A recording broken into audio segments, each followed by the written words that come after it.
bucket's on this side. You get your bucket, come over here, get your spout. Oh, I'm freezing already. We're very fortunate here that we're able to do a Mi'kmaq land-based program This way, around the trail. to educate our youth in regards to food and how to maintain a moderate livelihood. Before we make any drill or anything, we're going to give thanks, okay? Keeping, of course, the principles of Mi'kmaq ways of life as the forefront. One down, 20 to go. Sitkamu, which is Mother Earth, she lets us know when it's time to go and harvest sustainably. Stripping it already? We don't harvest anything that is less than 14 inches. There's 2 or 3 of them together and they're good tappers. We'll go out every day to empty the buckets and then we filter it. We boil it. I think it's 40 to 1 to produce 1 liter of sisamo hanabu, so sugar water. You know, I can show all the videos I want, but to actually get out there is a total different way of learning. I like that spot over there.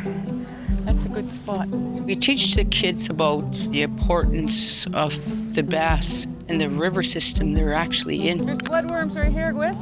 Careful, they bite. We've invited non-native schools across Mi'kma'ki to join us. Oh, I'm so happy you guys are here. You made it. It's a wonderful thing to bring people together. How you guys doing? Any bites, guys? It's a waiting game. Reel it in. Yeah, reel it in a little bit. And then once you got fish on, Got one! Fish on! oh my gosh, the excitement, pride. Man, that's a freaking big fish. You did it, you got one, you know.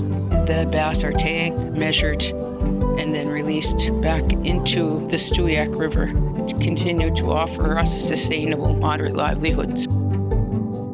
All of our kids, they're all knowledge keepers. We take up every opportunity possible to reconnect to their culture and being able to take that piece of you home. I love it. I love being a teacher. I love being out on the land. It's part of who we are. For your bounties, we respect you, and our responsibility is to sustainably gather. Laliak.